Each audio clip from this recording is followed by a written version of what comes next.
السلام علیکم عزیز طلباء. آج لیکچر نمبر 6 میں پھر آپ کے لیے ایک اور اہم حصہ جو ہمارے دہم جماعت کا کے سلیبس کا حصہ ہے. جیسا کہ لیکچر نمبر 1 میں نے آپ سے ذکر کیا تھا مضمون نگاری کا، تو آج لیکچر نمبر 6 میں پھر ہم مضمون نگاری کے عنوان سے حاضر ہیں. مضمون نگاری ایک بہت ہی اہم اور سینسٹیو حصہ ہے جس کے لیے ہمیں بہت زیادہ احتیاط کرنی ہے کہ ہمیں کن چیزوں کا خیال رکھنا ضروری ہوگا. اب اس میں یہ دیکھیں کہ اظہار مطالب کے دو ہی طریقے ہیں، ایک تقریر دوسرا تحریر. تقریر کا تعلق زبان سے ہے اور تحریر کا قلم سے. دونوں صورتوں میں بیان کا مربوط ہونا ضروری ہے. اگر بیان مربوط ہو تو تحسین کے لائق ہے، یعنی اسے اچھا سمجھا جاتا ہے، وگرنہ نفرین کا سزاوار. اس لیے جو مضمون بیان کرنا یا لکھنا ہو اسے سوچئے، مواد کو وسعت دیجیے اور ایک مؤثر ترتیب سے مرتب کیجیے. اب سوال یہ پیدا ہوتا ہے کہ ہم اسے لکھیں کیسے؟ اب جب مضمون کا مواد جمع ہو اور مربوط ہو جائے تو اسے مختصر سی تمہید کے ساتھ زیب کرتاز کیجیے، یعنی تمہید باندھیں. ڈائریکٹ ہم اس عنوان سے نہیں شروع کریں گے جس عنوان پر ہمیں مضمون لکھنے کے لیے دیا جائے، بلکہ اس کی تمہید باندھیں گے. زبان کو روزمرہ محاورے کی چاشنی سے آراستہ کیجیے اور خدا کا نام لے کر لکھتے جائیے. موضوع اور اشعار بھی مضمون کے حسن کو بڑھا دیتے ہیں مگر ان کی شمولیت آٹے میں نمک کے برابر ہو. مضمون کو نہایت بہت ہی اچھے انداز میں خوش خط لکھیے تاکہ آسانی سے درست طور پر پڑھا اور سمجھا جا سکے. مضمون کو مکمل کر لینے کے بعد ایک دفعہ ضرور پڑھیے تاکہ چھوٹے ہوئے الفاظ لکھے جا سکیں، املا کی غلطیاں بھی درست کی جا سکیں اور خیالات جو لکھنے سے رہ گئے ہیں، پڑھتے ہوئے یاد آئے ہیں، لکھے جا سکیں. ہر مضمون زندگی کے کسی نہ کسی شعبے سے متعلق ہوتا ہے، اس لحاظ سے مضمون کو درجہ اقسام میں تقسیم کیا جاتا ہے. جیسے ادبی مضامین، ایسے مضامین جو ادب سے متعلق ہوں، مثلاً ادبی مجلس کی کارکردگی، شعراء کے لطائف، شعر و سخن. اخلاقی مضامین، ایسے مضامین جو اخلاق سے متعلق ہوں جیسے انصاف، رحم، سچائی، نیکی. معاشرتی مضامین، ایسے مضامین جو معاشرت سے متعلق ہوں، مثلاً اتفاق، گداگری، رسوم و رواج. نمبر 4 سوانحی، ایسے مضامین جو کسی کے احوال اور شخصیت سے متعلق ہوں جیسے اقبال اور قائد اعظم. سیاسی مضامین، ایسے مضامین جن کا تعلق سیاست سے ہو جیسے جمہوریت، آمریت. سائنسی مضامین، ایسے مضامین جو سائنس سے متعلق ہو جیسے television, atom bomb, radar, internet, mobile. اب تاریخی کیسے مضامین ہیں؟ ایسے مضامین جن کا تاریخ سے تعلق ہو جیسے 1965 کی جنگ، پاکستان، مسلمانوں کے ہندوستان میں آمد.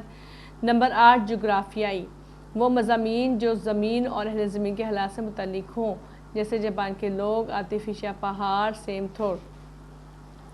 یہ تو تھی عزیز طلباء اقسام مضامین کی.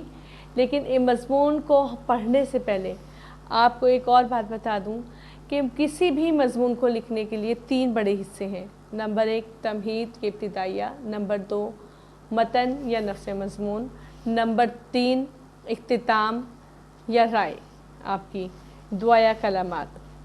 تو 3 بڑے حصے ہوتے ہیں مضمون کو لکھنے کے لیے. متن میں یا تمہید یا ابتدائیہ میں آپ پیراگراف 3 سے 4 بنا سکتے ہیں. چونکہ یہ ہمارے سلیبس کا ایک بہت بڑا حصہ ہے، 15 نمبر کا سوال ہے جو کہ امتحان میں آتا ہے، تو اس کے لیے آپ نے محنت بہت کرنی ہے. کم سے کم آپ کو 7 سے 8 صفحات پر مشتمل مضمون یاد کر کے لکھنا ہے، جس میں اضافی اشعار بھی لکھنے ہوں گے. تو عزیز طلباء، جو مضامین کچھ مضامین ایسے ہیں جن کے لیے نوٹس بنائے گئے ہیں اور وہ آپ کو اسکول سے ہی فراہم کیے جائیں گے، تو اس لیے آپ لوگ اپنے اسکول سے نوٹس لے لیں تاکہ ہم وہاں سے یاد کریں. اب اس میں فار ایگزامپل پہلا جو آج کا مضمون ہے، آج ہم جو کرنے جا رہے ہیں وہ سوانحی مضمون پر ہے. یعنی ابھی آپ نے دیکھا کہ مضمون کی اقسام میں سوانحی مضامین وہ مضامین ہیں جو کسی کی شخصیت احوال کے متعلق ہو، کسی کے احوال یا شخصیت سے متعلق ہو. تو انہی میں سے آج ہم پڑھ رہے ہیں علامہ محمد اقبال. شاعر مشرق علامہ محمد اقبال. چومتا ہے تیری پیشانی کو جھک کر آسماں، تو جواں ہے گردش شام و سحر کے درمیان. फलक अदब पर शोरा की कहकशा सजी है, जिसमें मीर, सौदा, दर्द, मोमिन, ज़ौक़, गालिब, आतिश, नासिक, अनीस, अकबर, नज़ीर और हाली समेत हज़ारों दरख्शां सितारे हैं। उर्दू अदब के तालिब इल्म की हैसियत से मैं उनकी अज़मत से इनकार नहीं कर सकता या कर सकती, लेकिन मुझे मर्द कलंदर, मर्द खुद आगाह, मुफ़क्किर इस्लाम, हकीमुल उम्मत, हज़रत अल्लामा डॉक्टर मोहम्मद इकबाल से बेपनाह अक़ीदत और मोहब्बत है। दुनिया इस्लाम में इकबाल की शख्सियत किसी से पोशीदा नहीं। वो एक कादिल कलाम शायर, अज़ीमुल मर्तबत फ़लसफ़ी, मनाज़िर फ़ितरत के परस्तार, मिल्लत के गमख़ार और एक अजीम तारीख़ दान थे। आपके कलाम, आपके खुतबात ने न सिर्फ बरसगीर के मुसलमानों के मुर्दा दिलों में हयात नौ की शम्मा रोशन की, बल्कि पूरी उम्मत मुसलमा की रहनुमाई और तरबियत खुदी और इश्क़ का फ़रीज़ा भी अंजाम दिया।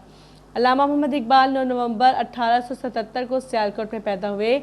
आपके वालिद शेख नूर मोहम्मद एक सूफ़ी मंश इंसान थे। इब्तिदाई तालीम सियालकोट ही में हासिल की। आपको इब्तिदा में एक ऐसा उस्ताद मिला जो इस्लामी दीनदारी का काबिल तकलीद नमूना था। शम्सुल उलमा मीर हसन जैसे अरबी और फ़ारसी के उस्ताद और जय्यद आलम की शागिर्दी का फ़ख्र हासिल हुआ। गवर्नमेंट कॉलेज लाहौर से BA और MA के इम्तहानात एजाज़ के साथ पास किए।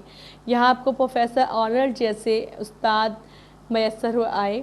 आला तालीम के हसूल के लिए 1905 में आप यूरोप रवाना हुए, जहाँ से 1908 में आप वापस आए। इन 3 सालों में आपने इंग्लिस्तान की कैम्ब्रिज यूनिवर्सिटी से बैरिस्टर, जर्मनी की म्यूनिख यूनिवर्सिटी से PhD की डिग्रियाँ हासिल की। वतन वापस आकर आपने वकालत का पेशा इख्तियार किया, मगर आपका असल मैदान शायरी था। अंजुमन हिमायत इस्लाम के इजलास में इकबाल के नाम से रौनक आ जाती थी। मुसलमानों के ज़वाल पर बेहद गमज़दा थे। चुनांचे आपने 1930 के खुतबा इलाहाबाद में पाकिस्तान का तख़य्युल पेश किया। गोया पाकिस्तान का पहला मुतालबा था, इसीलिए आपको मुसव्विर पाकिस्तान कहा जाता है। क़याम यूरोप के दौरान इकबाल ने मगरबी तहज़ीब का बहुत करीब से मुतालबा किया, लेकिन मुताला किया।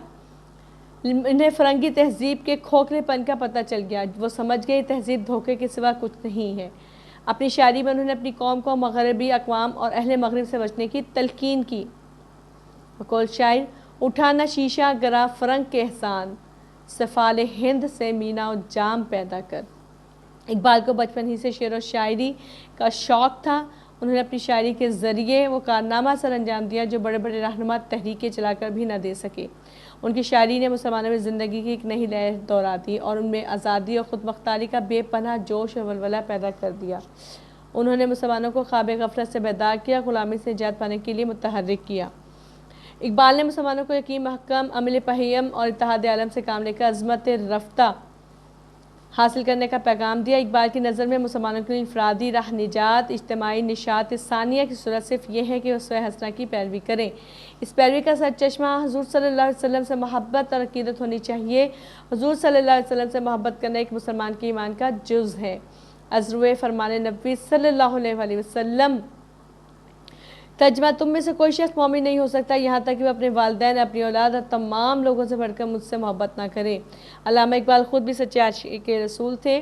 किसी भी महफिल में हुज़ूर नबी करीम सल्लल्लाहु अलैहि वसल्लम के इसम मुबारक लिया जाता तो वालहाना अक़ीदत और मोहब्बत की बिना पर आपकी आंखों से आंसू रवा हो जाते। आप हुज़ूर सल्लल्लाहु अलैहि वसल्लम का ज़िक्र मुबारक बावज़ू होकर सुनते। आपके ख़्याल में सच्चे मुसलमान की ज़िंदगी का अवलीन मकसद उसवे हसना की पैरवी होना चाहिए, क्योंकि इश्क़ रसूल सल्लल्लाहु अलैहि वसल्लम इश्क़ इलाही का ज़िना है। फरमाते हैं, निगाही इश्क़ व मस्ती में वही अव्वल वही आखिर, वही कुरान वही फ़ुरक़ान वही यासीन वही ताहा। मिली सियासत में इकबाल ने भरपूर किरदार अदा किया। गोलमेज़ कॉन्फ्रेंसों में शिरकत के लिए यूरोप के सफ़र किए। इस्लामी अफ़कार की इशाअत के लिए हिंदुस्तान के मुख्तलिफ़ इलाकों दिल्ली, हैदराबाद, मद्रास और बंगलोर के दौरे किए। रुकने पंजाब असम्बली बनकर मुसलमानों के हकूक़ के लिए कोशा रहे। मुस्लिम लीग के सूबाई सदर की हैसियत से इज्तिमाई मसाइल के हल के लिए रहनुमाई की। गर्ज़ मुसलमानों की ज़ेब हाली इनसे बर्दाश्त नहीं होती थी और वो मुसलमानों के मुस्तकबिल की फ़िक्र में रहते थे। इकबाल नौजवानी नस्ल को मिल्लत इस्लामी का सरमाया समझते थे, इसीलिए उन्होंने बार बार अपनी शायरी में नौजवानों को मुखातिब करके उनकी तरबियत, खुदी और सिफ़ात मुसलमानी पैदा करने की कोशिश की है। इकबाल ने खुदी की तरबियत को दुनियावी तरक्की के लिए और आखिरी कामयाबी के लिए ज़रूरी करार दिया। वो कहते हैं, जिस बंदाए खुद भी की खुदी हो गई बेदार, शमशीर की मानिंद है बरंदा व बराक, खुदी का सिर नेहा ला इलाहा इल्लल्लाह, खुदी है तैगे फसा ला इलाहा इल्लल्लाह। इकबाल और इश्क लाजिम व मलजूम है, उनकी शायरी का लाजवा इश्क है। इश्क के बगैर मर्द मोमिन मोमिन नहीं बनता। इश्क वो जज्बा है जो कमज़ोर को ताकतवर बना देता है और ग़ुलामों को शहंशाह बना देता है कि जब इश्क सिखाता है आदाब खुद आगाही, खुलते हैं ग़ुलामों पर असरार शहंशाही। इकबाल का शाहीन और मोमिन का तसव्वुर क्या कमाल है। मोमिन को खलीफतुल्लाह फिल अर्ज़ कहा और शाहीन का इस्तारा इस्तेमाल करके कामिल मोमिन की सिफ़ात पैदा करने की तलकीन की कि हर लहज़ा है मोमिन की नई शान नई आन, गुफ्तार में किरदार में अल्लाह की बुरहान। इकबाल हकीकी मानों में मिल्लत इस्लामिया के शायर हैं। बकौल डॉक्टर इश्तियाक हुसैन कुरैशी कि किसी शायर ने कौम के जहन पर इतना असर नहीं डाला जितना अल्लामा इकबाल ने मुसलमानों के जहनों पर डाला है।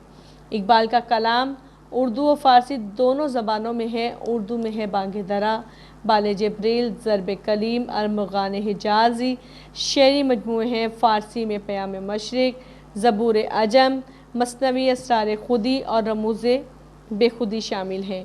ये इल्म अदब का सरमाया हमारे लिए सरमाया हयात है। अल्लामा इकबाल 21 अप्रैल 1938 को इस जहान फ़ानी से रुखसत हो गए, मगर अपने कलाम से आज भी ज़िंदा हैं। उनकी शायरी आज भी हमारे मसाइल का हल है। अगर हम इकबाल की शायरी को आज भी मशअल राह बना कर अमल करें तो इज़्ज़त और सरफराजी से दुनिया में जी सकते हैं। बकौल मजीद अमजद, इकबाल क्यों ना कहे तुझको शायर हयात, है तेरा कल्ब महरम असरार कायनात, तेरा कलाम जिसको बांगे दारा कहें, है उसके नुक्ते नुक्ते में कुरान के निकात। अज़ीज़ तलबा, अपने लेक्चर का इख्तिताम आज इसी शेर पर करेंगे। उम्मीद करती हूँ कि आप इस मज़मून को अच्छे से पढ़ेंगे, समझेंगे और फिर याद करेंगे। तो आपके लिए काम सिर्फ यही है कि ये मज़मून आपने उर्दू नोट्स जो आपको स्कूल से मुहैया किए गए हैं वहाँ से याद करें। बहुत शुक्रिया। अल्लाह हाफिज़। अपना ख्याल रखिएगा।